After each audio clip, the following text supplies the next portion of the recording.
500 చిల్లర రాజ్యాలు ఉన్నాయి. వాటినన్నింటినీ ఏకత్రాటితో నడిపించి ఒక స్వతంత్ర దేశంగా పరిగణించినారు. స్వాతంత్రం వచ్చిందే కానీ 1947 ఆగస్టు 15న పూర్తి స్థాయి మనకు పరిపాలన సౌలభ్యం లేదు.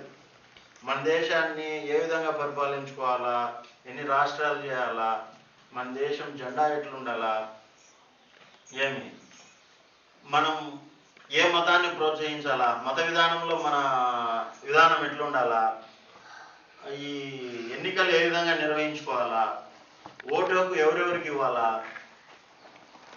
డబ్బు ఉన్న వాళ్ళ దగ్గర నుంచి ఏ విధంగా పన్ను రాబట్టాలా, పేదవాళ్ళకి ఎటువంటి సహాయం చేయాలా, అట్టడుగున ఉన్న వారిని ఏ విధంగా ఆదుకోవాలా అనే ఈ విషయాలన్నింటినీ క్రోడీకరించి ఒక పుస్తకం మాదిరి ఒకదాన్ని రూపొందించుకోవాలి.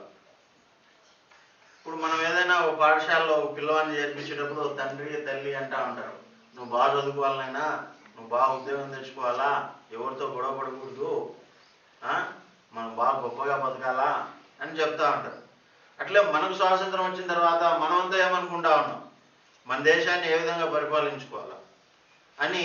అప్పుడు స్వాతంత్రోద్యమం చేసి బాగా చదువుకొని ఉన్న వాళ్ళు ఉంటారు కదా, వాళ్ళంతా ఒక కమిటీ ఏర్పాటు చేసుకొని రాజ్యాంగాన్ని రచించాలని చెప్పేసి రాజ్యాంగాన్ని రచించినారు.